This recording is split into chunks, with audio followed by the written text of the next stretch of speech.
The dust cloud rose behind her like a funeral shroud, and Rebecca Paxton knew with every labored breath that she would not make it another mile on foot.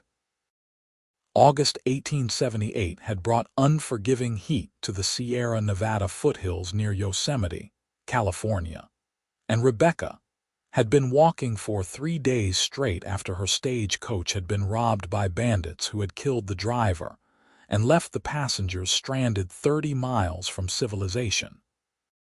The other travelers had scattered in different directions, each convinced they knew the best route to safety, but Rebecca had chosen to follow what she believed was the main road south.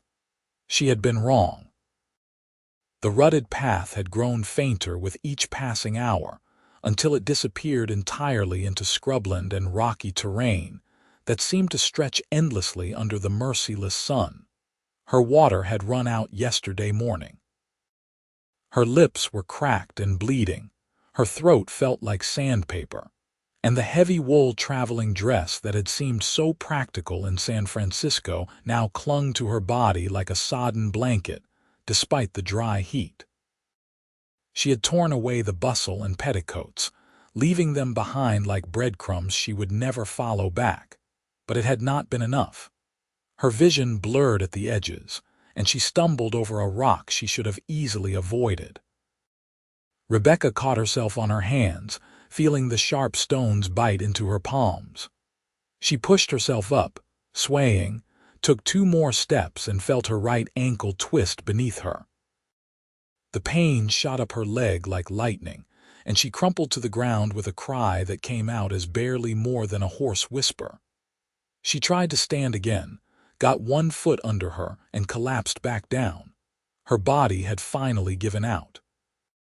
She lay there in the dust, staring up at the painfully blue sky, and thought about her sister waiting for her in Sacramento, about the teaching position she would never fill at the new school, about her mother's grave in Boston that she had left behind 6 months ago. 22 years old, and this was how it would end, alone in the wilderness because she had been too stubborn to stay with the banker's wife who had wanted to head east instead of south. Rebecca closed her eyes and felt the tears leak from the corners, too precious to waste but impossible to hold back. The sound of hoofbeats made her force her eyes open again. At first she thought it was a hallucination, just her dying mind offering false hope, but the sound grew louder and more distinct. A horse, moving at a steady lope, growing closer. She tried to lift her head, managed to raise it a few inches, and saw him. The cowboy sat tall in his saddle, a silhouette against the bright sky that seemed almost unreal. He wore a wide-brimmed hat pulled low against the sun, a faded blue shirt with the sleeves rolled up to his elbows, and a red bandana around his neck. As he drew closer, Rebecca could make out more details through her wavering vision. He was young, perhaps 25 or 26, with a strong jaw darkened by several days of stubble and eyes that widened in alarm when he spotted her lying in the dirt.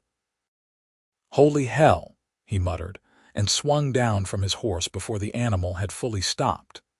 He dropped to his knees beside her, and Rebecca found herself looking up into the most striking hazel eyes she had ever seen, flecked with gold and green and filled with immediate concern. "Madam, can you hear me? What happened?" Rebecca tried to speak, but her throat was too dry.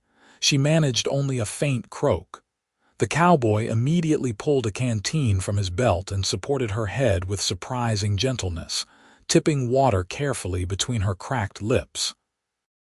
She drank greedily, and he let her have several swallows before pulling it back. "Easy now, not too much at once or you will make yourself sick," he said, his voice a warm drawl that spoke of somewhere farther south, maybe Texas or Oklahoma territory. "What are you doing out here alone?" "Stage," Rebecca managed to whisper, the water having given her back enough voice for that single word. "Robbed," his expression darkened. "When?" "3 days. 3 days, he repeated, and she heard anger in his voice, though she sensed it was not directed at her. You have been walking for 3 days.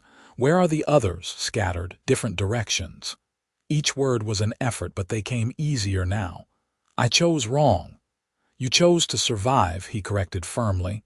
That is never wrong. He looked her over with a critical eye that seemed to take in everything at once, the torn dress, the blistered hands, the swollen ankle. Can you walk? Rebecca shook her head, fresh tears of frustration welling up. Tried, cannot, twisted my ankle. The cowboy was quiet for a moment. Then he nodded as if coming to a decision. All right then, he said, and before Rebecca could ask what he meant, he slid one arm under her knees and the other behind her back and lifted her as easily as if she weighed no more than a child. She gasped and instinctively threw her arms around his neck. What are you doing? She asked. Getting you to safety, he replied simply, carrying her toward his horse. The animal, a sturdy bay gelding, stood patiently waiting. Town is still 12 miles east, and there is no way you are walking it. My horse can carry us both, but it will be slower going. Rebecca started to protest, but the words died in her throat as he shifted her weight and somehow managed to mount his horse while still holding her. It was an impressive feat of strength and coordination, and she found herself cradled in his lap as he settled into the saddle and gathered the reins with one hand, keeping his other arm firmly around her waist. The name is Austin Quincy, he said as he turned his horse eastward. I am a rancher, or trying to be anyway. Got a small spread about 15 miles from Yosemite. Was heading into town for supplies when I spotted you. Rebecca Paxton, she replied, her head resting against his shoulder because she simply did not have the strength to hold it up any other way. She could feel the steady beat of his heart through his shirt, strong and reassuring. I was traveling to Sacramento. Long way from Sacramento, Austin observed. Where were you coming from? San Francisco. I am supposed to start teaching at a new school in Sacramento in September. The words tumbled out of her, perhaps because she had been alone with only her own thoughts for 3 days, or perhaps because there was something about Austin Quincy that invited confidence. My sister lives there with her husband. They have been trying to convince me to come west for 2 years, and I finally agreed after my mother passed. I am sorry about your mother, Austin said quietly, and the sincerity in his voice made Rebecca believe he truly meant it. Teaching is noble work. My own teacher back in Texas was the one who taught me there was more to the world than cattle and dust. They rode in silence for a while, the horse's steady gait surprisingly comfortable. Austin kept his arm secure around Rebecca's waist, and she found herself relaxing against him despite the strangeness of the situation. She should have felt embarrassed, she knew, being carried like this by a man she had just met. But instead she felt only a profound sense of relief and safety. The sun climbed higher and the heat grew more intense. Austin stopped twice to give her more water and to let his horse rest, but he never put her down. Even when he dismounted to let the gelding drink from a small creek they crossed, he carried her to the shade of a scrub oak and settled himself on the ground with her still in his arms. You can put me down, Rebecca said during the second stop. I can sit on my own. Ankle is swollen badly, Austin replied, nodding toward her right foot, which had indeed puffed up considerably. Best to keep it elevated and still. Besides, you are light as a feather and I do not mind. Rebecca did not argue. The truth was, she felt safer in his arms than she had felt in days, perhaps longer. There was a solidness to Austin Quincy, a quiet competence that spoke of a man who knew how to handle himself in difficult situations. He did not waste words or make empty promises, and she appreciated that. Tell me about your ranch, she said, wanting to hear his voice again. Austin glanced down at her, and one corner of his mouth quirked up in what might have been the beginning of a smile. Not much to tell yet. Got 200 acres of decent grazing land, a cabin that does not leak too badly when it rains, and 30 head of cattle. Hoping to build it up into something substantial, but it is slow going when you are working alone. No family? Rebecca asked. Something flickered across his face, there and gone too quickly for her to identify. Not anymore. Parents died of cholera when I was 16. Had an older brother, but he was killed in the war. Been on my own since I was 17. I am sorry, Rebecca said softly, echoing his earlier words to her. She understood loss, had lived with it as a constant companion since her father had died when she was 12, and then her mother just 6 months ago. That must have been difficult.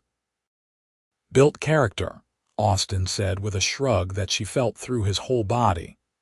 Made me resourceful, and it taught me to appreciate people when I find them, because nothing in this life is guaranteed. He looked at her as he said that last part, and Rebecca felt something shift in her chest, a flutter that had nothing to do with dehydration or exhaustion. She had never been one for romantic notions despite her love of poetry and novels, had always been practical and level-headed even when her friends in Boston had giggled over boys.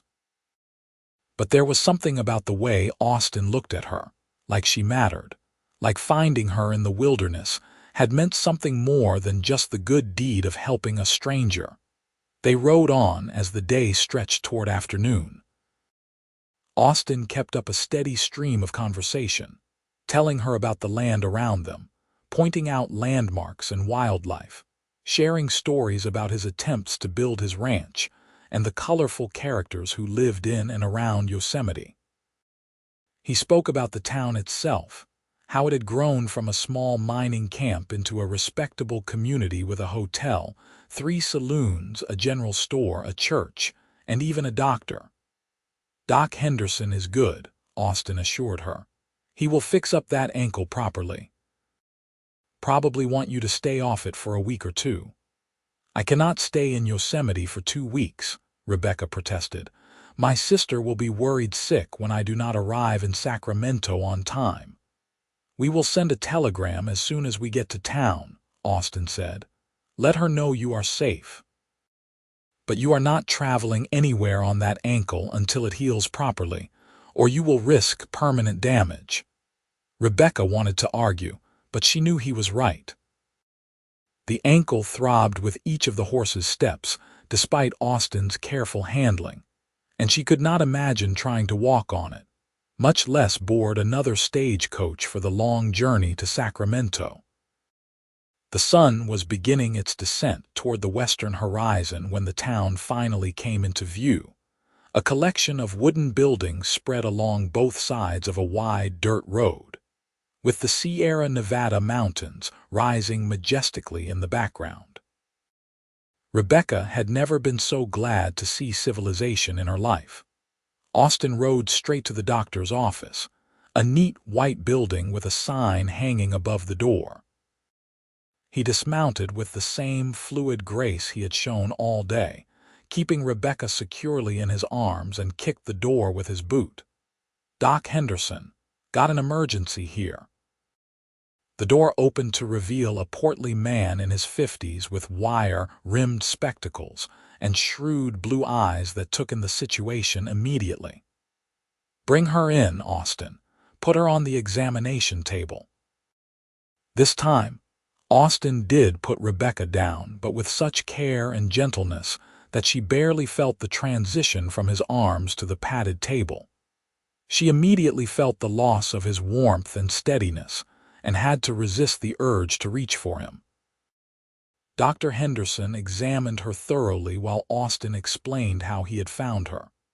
The doctor asked questions that Rebecca answered as best she could, and he made sympathetic noises as he checked her ankle, her vitals, her level of dehydration. You are very lucky, the doctor said finally.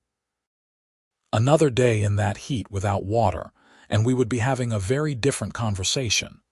The ankle is badly sprained but not broken. You will need to stay off it completely for at least 10 days. Keep it wrapped and elevated. I will also want you to take it easy for the next few days while your body recovers from the dehydration and exposure." He looked at Austin. "She will need a place to stay." "The hotel?" Austin hesitated, and Rebecca saw something working behind his eyes. "The hotel is not exactly suitable for a lady on her own," he said slowly. "Gets rowdy in the evenings with the saloon right next door. And expensive too, which might be a concern if Miss Paxton's funds were taken in the robbery." Rebecca felt her face flush with embarrassment because he was absolutely right. The bandits had taken everything of value, including the small purse with her travel money. She had nothing except the torn dress she wore and the shoes on her feet, one of which the doctor had removed to examine her swollen ankle. "I have a spare room," Austin continued, and both Rebecca and the doctor looked at him in surprise. "It is not much, but it is clean and quiet. I can bring her back to town every few days for Doc Henderson to check on her, and it would not cost anything." "Austin," Dr. Henderson said carefully, "you know what people will say." "I know that Miss Paxton needs a safe place to recover, and I have one to offer," Austin replied, his voice taking on a stubborn edge. "What people say does not matter to me as much as doing the right thing." Rebecca found her voice. "I cannot impose on you like that. You have already done so much." Austin turned to look at her, and the intensity in his hazel eyes made her breath catch. "You would not be imposing. I have plenty of space, and honestly, it would be nice to have company for a change. Gets lonely out there with no one but cattle and the occasional coyote to talk to." "It is highly irregular," Dr. Henderson said, but Rebecca could hear the resignation in his voice, as if he already knew Austin had made up his mind and would not be swayed.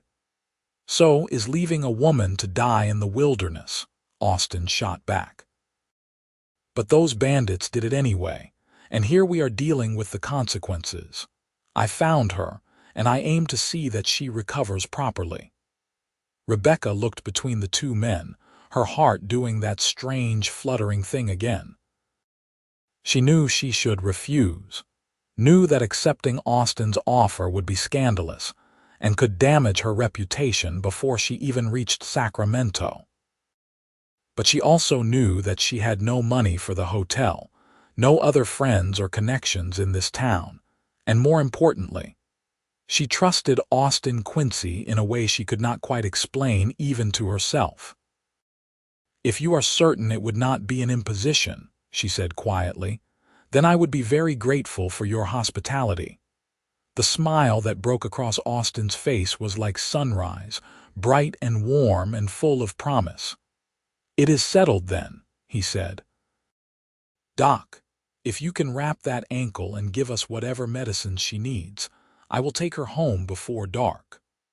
Dr. Henderson did as requested, though he muttered under his breath about propriety and what Reverend Mitchell would say. He gave Austin a bottle of laudanum for pain, instructions for caring for the ankle, and a stern lecture about making sure Rebecca got plenty of rest, water, and food. He also gave her a clean shirt and pants of his own, since her dress was essentially ruined, along with a pair of his wife's old boots that were too big but better than nothing. Austin paid for everything despite Rebecca's weak protests, then helped her change behind a privacy screen before scooping her back up into his arms. She had managed to pull on the oversized clothes, though doing anything with her injured ankle had been excruciating even with the doctor's help. "Getting used to being carried," Austin teased gently as he settled her back on his horse. "Do not get too comfortable doing it," Rebecca retorted, but there was no heat in her words. "As soon as this ankle heals, I will be walking on my own 2 feet again." "I believe you will," Austin said, and she heard respect in his voice. The ride to Austin's ranch took over an hour, following a trail that wound through increasingly rugged terrain.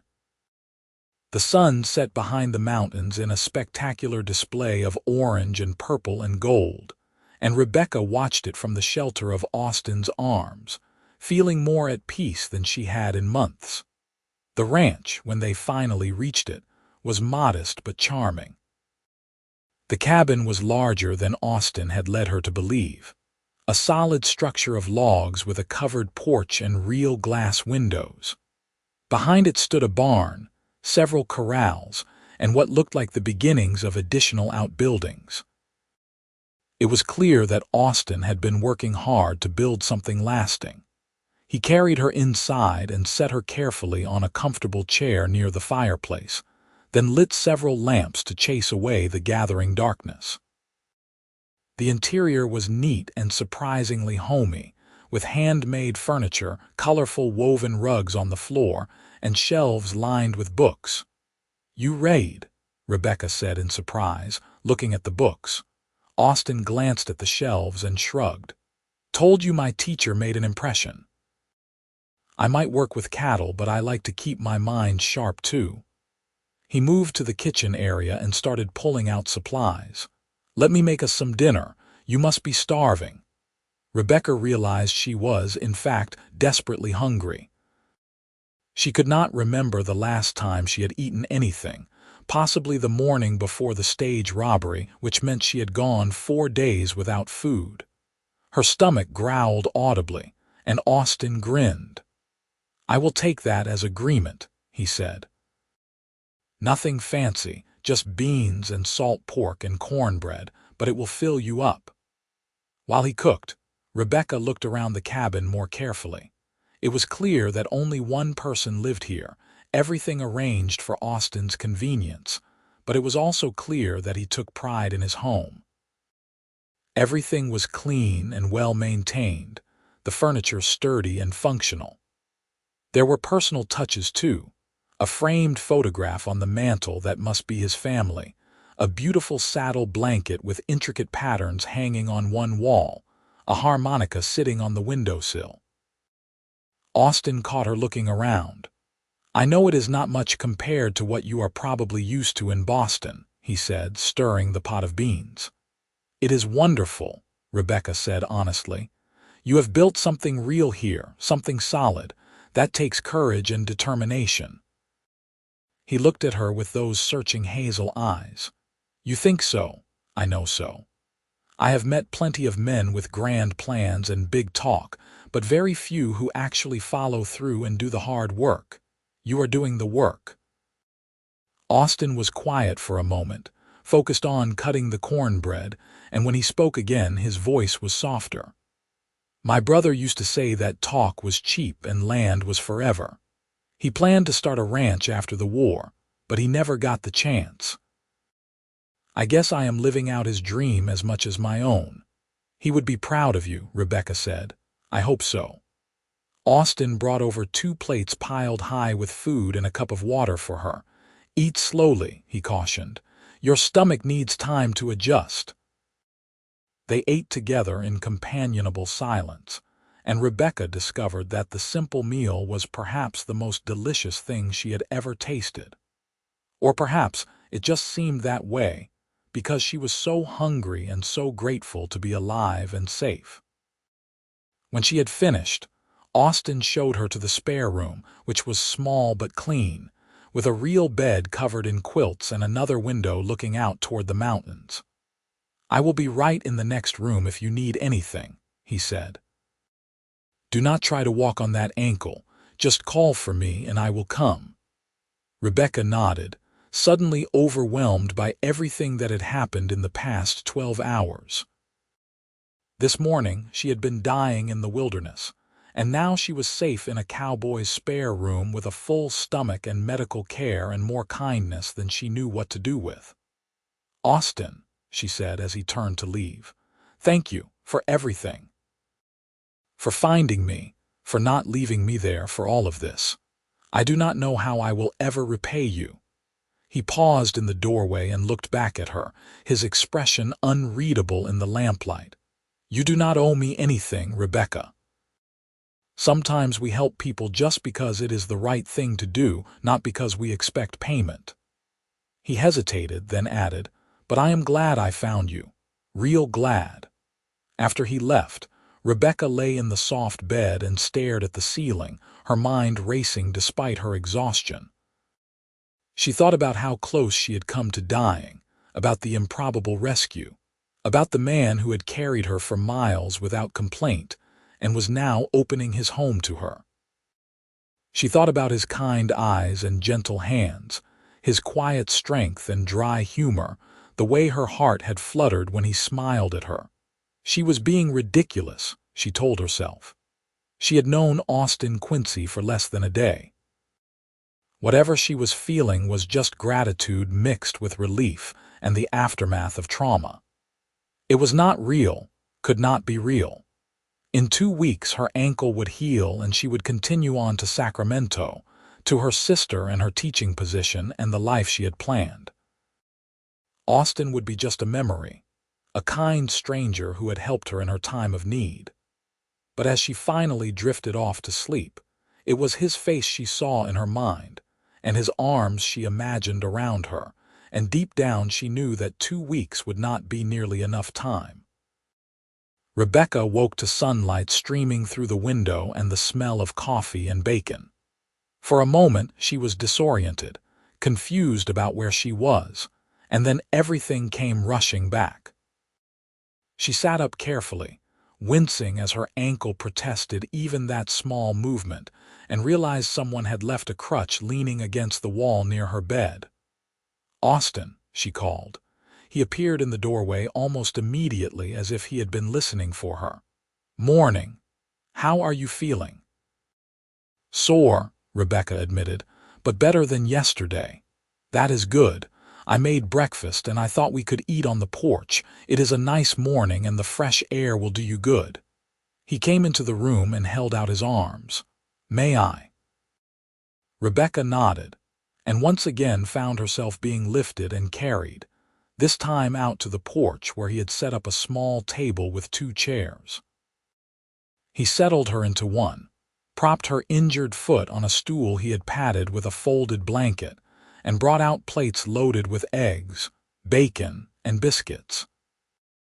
The view from the porch was stunning, rolling hills dotted with cattle stretching toward distant mountains, all of it bathed in golden morning light. Rebecca understood why Austin had chosen this land, why he was working so hard to build something here. "It is beautiful," she said. "One of the reasons I bought it," Austin agreed, sitting down across from her.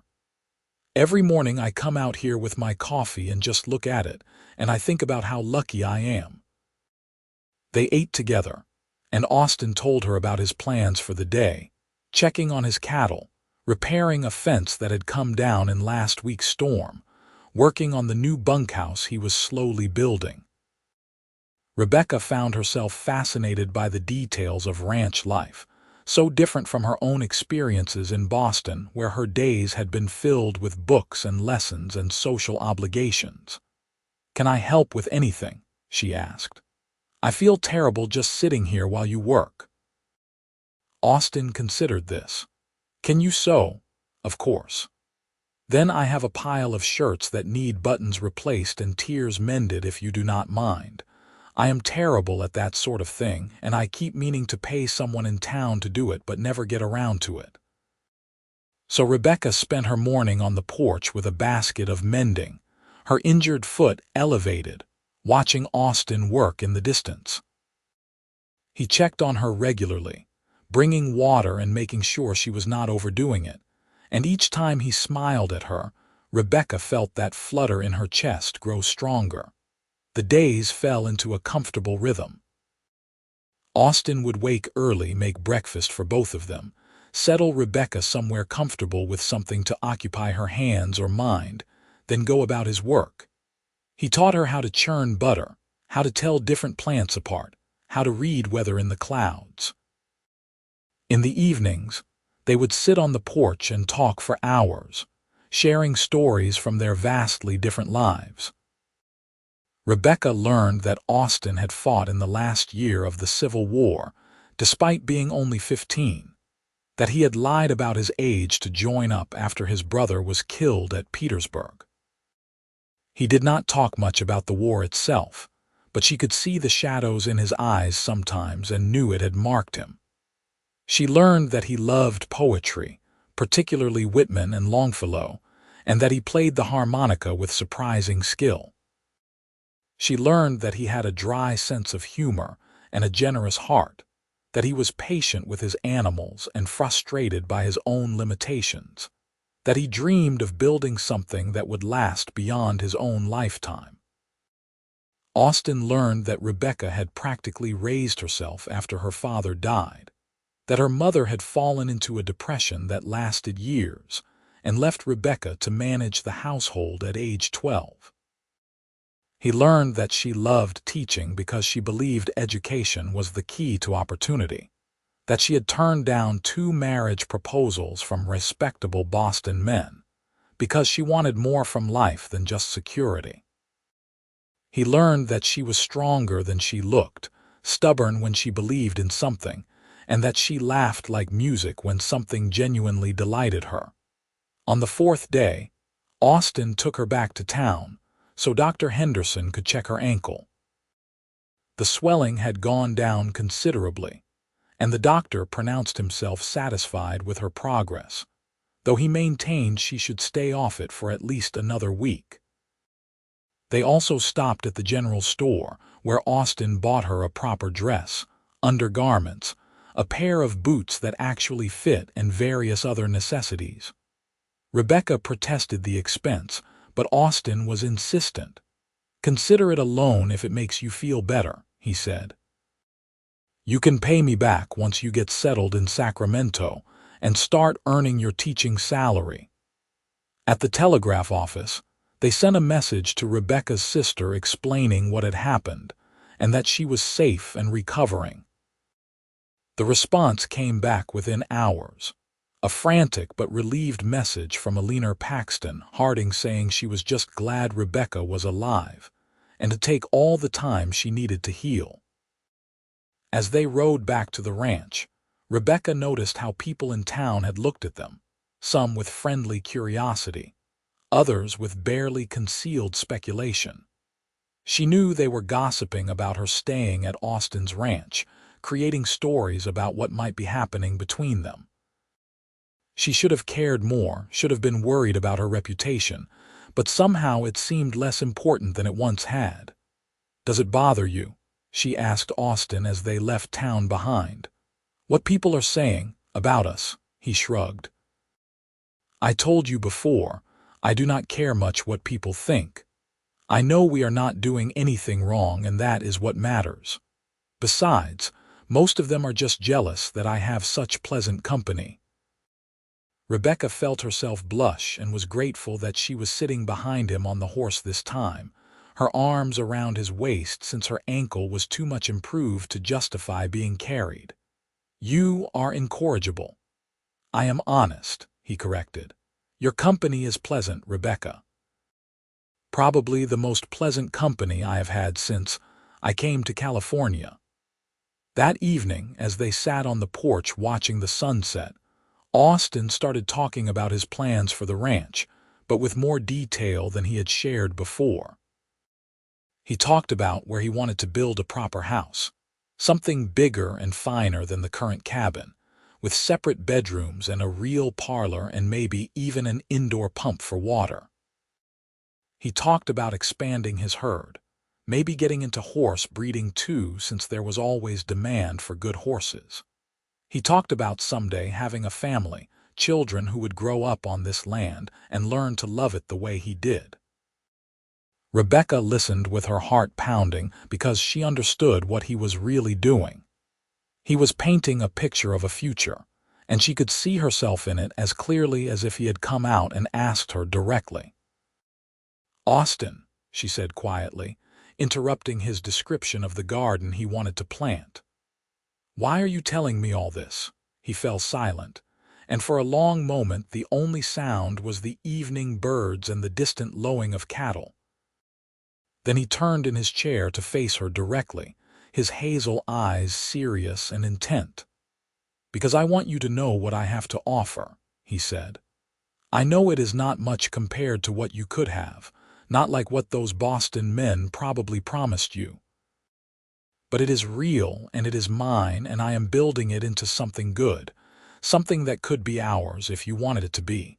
Rebecca's breath caught in her throat. "Austin, we have known each other for less than a week. I know. And I know it is crazy, and I know you probably think I have lost my mind." He leaned forward, his elbows on his knees, his gaze never leaving her face. "But Rebecca, I knew something was different from the moment I saw you lying there in the dust. I knew that finding you meant something. And every day since then has just confirmed it. You fit here, you fit with me, and I do not want you to go to Sacramento." "I have a job waiting for me," Rebecca said weakly. "My sister is expecting me. Sacramento is 3 days away by stage. You could visit whenever you wanted. And there is a new school being built right here in Yosemite. I heard the teacher they had lined up backed out last month. They would hire you in a heartbeat if you applied." Austin reached out and took her hand, his calloused fingers gentle against hers. "I am not asking you to give up your dreams, Rebecca. I am asking if maybe your dreams could include me too." Rebecca looked down at their joined hands, her mind whirling. Everything he was saying was insane. She had known him for 6 days. 6 days was not enough time to make a life-changing decision. 6 days was not enough time to fall in love. Except that she had fallen in love, she realized with startling clarity. Somewhere between being scooped up off the ground and now, she had fallen completely and irrevocably in love with Austin Quincy. She loved his quiet strength and his kind heart. She loved the way he looked at her like she was something precious. She loved his dreams and his determination and the way he read poetry by lamplight. She loved how safe she felt with him, how seen and understood and valued. "Say something," Austin said, and she heard the vulnerability in his voice. "Please, Rebecca, even if it is to tell me I am crazy." "You are crazy," she said, and then she smiled. "And so am I, because I do not want to go to Sacramento either. I want to stay here with you." The joy that lit up Austin's face was like nothing she had ever seen. He stood up and pulled her to her feet, careful of her injured ankle, and then his hands were framing her face and he was kissing her. It was gentle and sweet and full of promise, and Rebecca kissed him back with all the emotion she had been holding inside. When they finally broke apart, both breathless, Austin rested his forehead against hers. "I love you," he said simply. "I know it is fast and crazy, but I love you, Rebecca Paxton, and I want to spend the rest of my life with you." "I love you too," Rebecca whispered, and felt tears slip down her cheeks, but they were happy tears. "I do not understand it, but I love you so much it scares me." "Do not be scared," Austin said, kissing her tears away. "I have got you. I scooped you up off that ground, and I am never letting you go." They sat back down on the porch, but this time Austin pulled her into his lap, his arms around her and her head on his shoulder, and they watched the stars come out while making plans for their future. Real plans this time about when they would get married, which Austin insisted should be as soon as possible, about the teaching position Rebecca would apply for, about the house they would build together. "I do not have much to offer for a wedding," Rebecca said. "No dress, no family here to stand with me." "We will figure it out," Austin assured her. "Dr. Henderson's wife would probably be thrilled to help you. She is always looking for a project. And Reverend Mitchell is a good man. He will marry us simple and proper. That is all we need." The next morning they rode back into town together, and Austin walked straight into the church and asked Reverend Mitchell if he could marry them in 2 weeks, as soon as Rebecca's ankle was fully healed. The Reverend, a jovial man with a round face and kind eyes, looked surprised but pleased. "Been wondering when you would find yourself a good woman, Austin," he said. "Miss Paxton, you sure about this young man?" "More sure than I have been about anything in my life," Rebecca replied, and meant it. They spent the next 2 weeks in a flurry of preparation. Mrs. Henderson took Rebecca under her wing and helped her sew a simple but lovely wedding dress of cream-colored muslin with lace at the collar and cuffs. Austin worked like a man possessed, finishing the bunkhouse and starting on additions to the cabin that would give them more space. Rebecca's ankle healed completely, and she went into town and interviewed with the school board, who hired her immediately, thrilled to have an educated teacher from Boston. She also sent a long letter to her sister, explaining everything and inviting Alina and her husband to visit as soon as they could. Alina's response was supportive if somewhat bewildered, saying she had never expected practical Rebecca to do something so impulsive, but that she sounded happy, and that was what mattered. The wedding took place on a bright September morning, with what seemed like half the town crammed into the small church. Austin wore a new suit he had bought for the occasion, and Rebecca wore her cream dress with wildflowers in her hair that Austin had picked for her that morning. They exchanged vows in front of Reverend Mitchell, promising to love and cherish each other for all their days, and when Austin kissed her as his wife, Rebecca felt like her heart might burst from happiness. The town had organized a celebration dinner at the hotel, and they spent the afternoon surrounded by well-wishers and new friends. Dr. Henderson gave a rambling toast about how he had known Austin would do well for himself eventually. Mrs. Henderson cried and said they made a beautiful couple. Even the gruff owner of the general store, who rarely spoke to anyone, came up to shake Austin's hand and tell him he was a lucky man. As the sun began to set, Austin and Rebecca slipped away from the party and rode back to their ranch. Their ranch, Rebecca thought with wonder. They stood on the porch in the gathering darkness, Austin's arms around her waist and her back against his chest, and looked out at the land that was now their shared future. "Happy?" Austin asked, his lips against her hair. "Happier than I ever thought possible," Rebecca replied honestly. 4 weeks ago I thought I was going to die alone in the desert, and now I am here with you, and it feels like everything that came before was just leading me to this moment. I used to wonder if I was crazy, trying to build all this by myself," Austin said quietly. "If I was just fooling myself, thinking I could make something lasting out of dust and dreams. But now I know I was not crazy, I was just waiting for you to stumble into my life so I could scoop you up and never let you go." Rebecca turned in his arms to face him, reaching up to cup his face in her hands. "You never did put me down for miles that first day."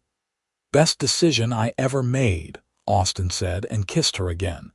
Their first year of marriage was not easy, but it was good.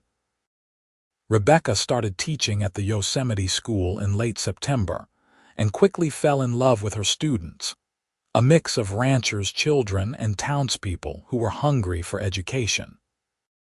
Austin continued building up the ranch, and with Rebecca's help managing the finances and corresponding with potential buyers, they were able to expand faster than he had dreamed.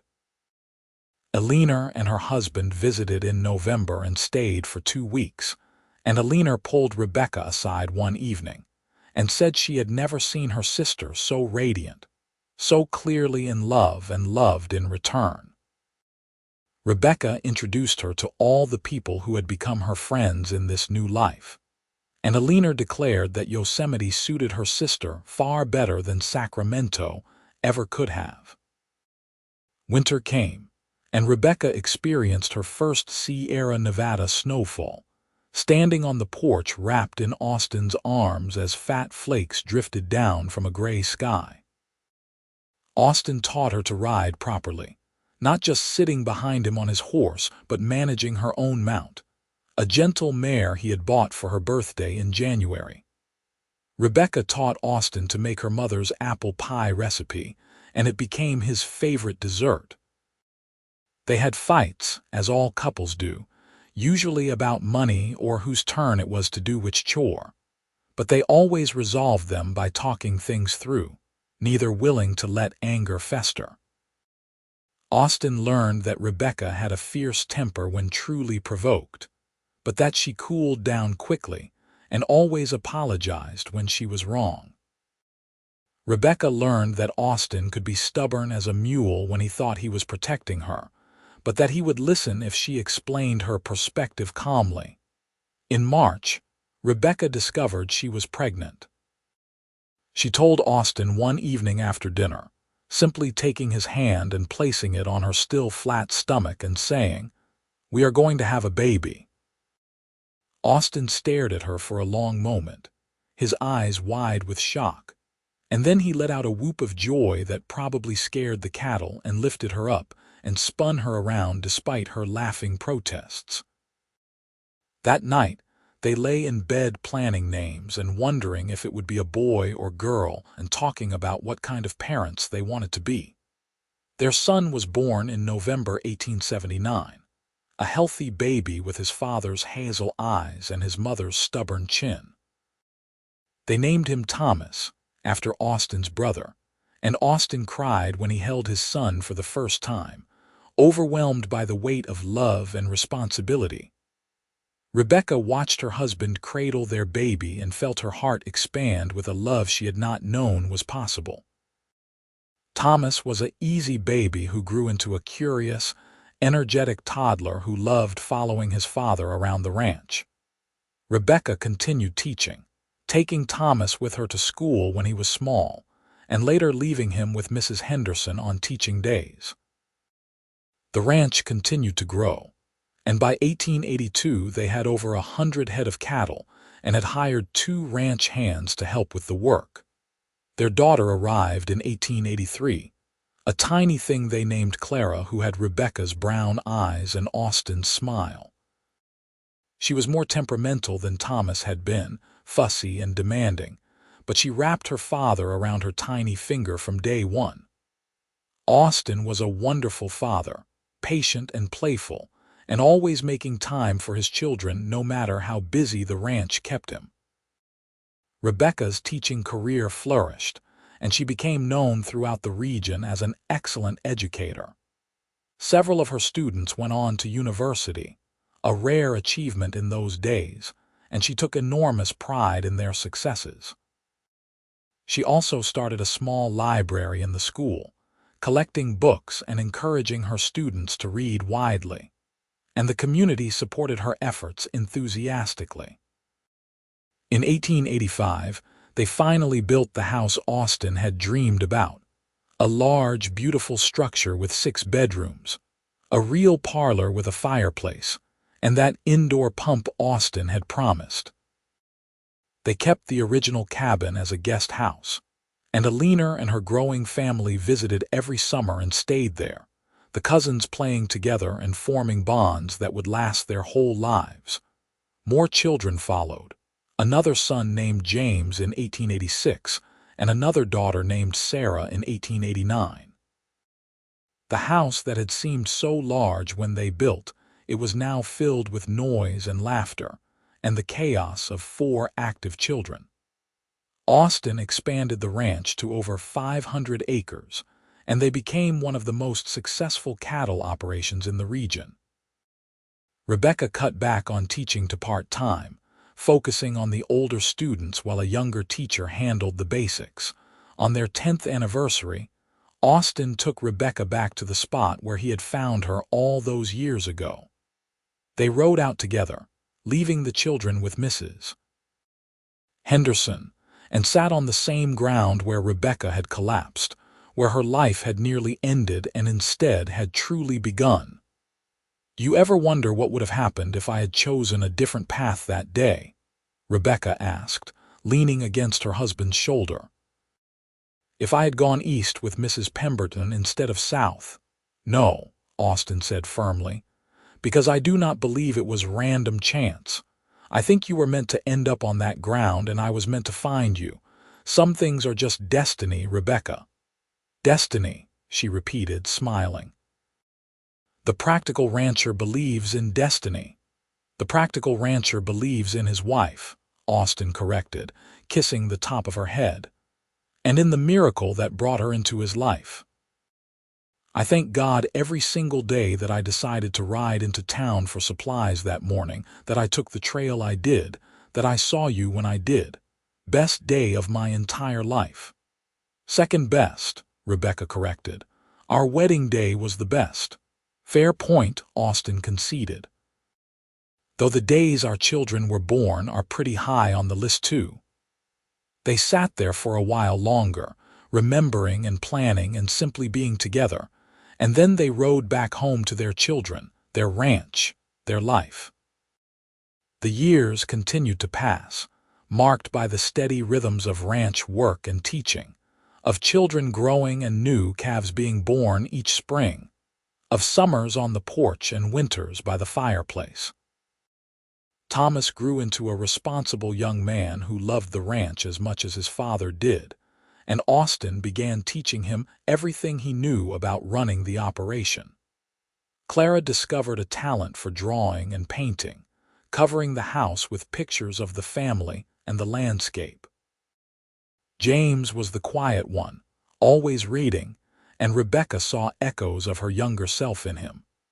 Sarah was pure sunshine, charming everyone she met and keeping her siblings in line with her bossy affection. In 1895, Alina's husband passed away unexpectedly, and Alina moved to Yosemite permanently with her two youngest children still at home, taking over the old cabin.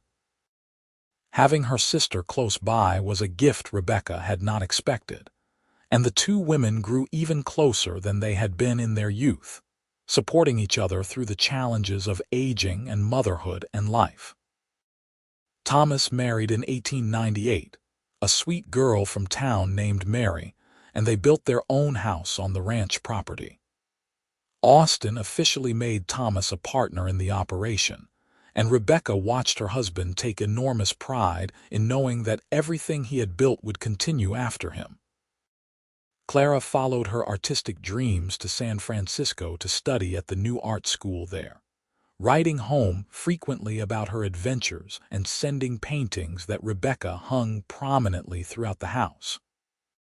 In 1900, on a warm summer evening much like the one 22 years earlier, when Austin had first told Rebecca he loved her, they sat on the porch of the house they had built together and watched the sunset over land they had tamed and nurtured.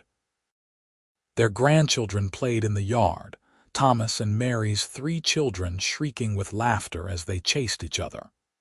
James was reading a book in one corner of the porch, and Sarah was braiding wildflowers into chains at their feet. "We did good," Austin said quietly, taking Rebecca's hand in his. "Better than I ever dreamed." "We did," Rebecca agreed, squeezing his fingers. "Remember when you told me you wanted children who would grow up on this land and love it?" "I remember every word I said to you that night," Austin replied. "I meant all of it. I know you did, and you made it all come true." Rebecca looked at her husband, this man who had saved her life in more ways than one, who had loved her through every challenge and celebrated every joy. His hair was gray now, his face lined with years of sun and work, but his hazel eyes still made her heart flutter the way they had that first day. "I love you, Austin Quincy. I have loved you every single day since you scooped me up off that ground and refused to let me go." "I love you too, Rebecca Quincy," Austin said, and kissed her just as sweetly as he had when they were young and just beginning their adventure together. "Yesterday, today, tomorrow, and every day after that, forever." And it was forever, or as close to forever as humans get. They grew old together on their ranch, surrounded by children and grandchildren and eventually great-grandchildren, all of them raised on the land that Austin had built and Rebecca had made a home. They worked together, laughed together, argued and made up, and every single day they chose each other all over again. When Rebecca died in 1923 at the age of 67, surrounded by family in the bed she had shared with her husband for 45 years, Austin held her hand and whispered all the things he loved about her, until her breathing finally stopped. And when Austin followed her 2 years later, his children found him in his favorite chair on the porch, facing the sunset. A letter from Rebecca that he had saved from those early days clutched in his hand. The ranch continued through the generations, the Quincy name becoming synonymous with good cattle and honest dealing throughout California. But more than the land or the business, what Austin and Rebecca left behind was a legacy of love, proof that sometimes the best things in life come from the most unexpected places, from stumbling in the wilderness and being scooped up by someone who refuses to let you fall, from saying yes to possibility even when it seems crazy, from building a life together one day, one choice, one moment at a time. And every generation of Quincy's who came after heard the story of how it all began, how their great-great-grandmother nearly died in the desert heat, and their great-great-grandfather found her, scooped her up, and carried her for miles without putting her down, and how that act of kindness and stubbornness and perhaps destiny had created everything that followed. They heard it and remembered it and passed it on, a reminder that love shows up in the most unexpected ways, and that sometimes the person who saves your life becomes the person you want to spend that life with, building something that will outlast you both and touch countless lives yet to come.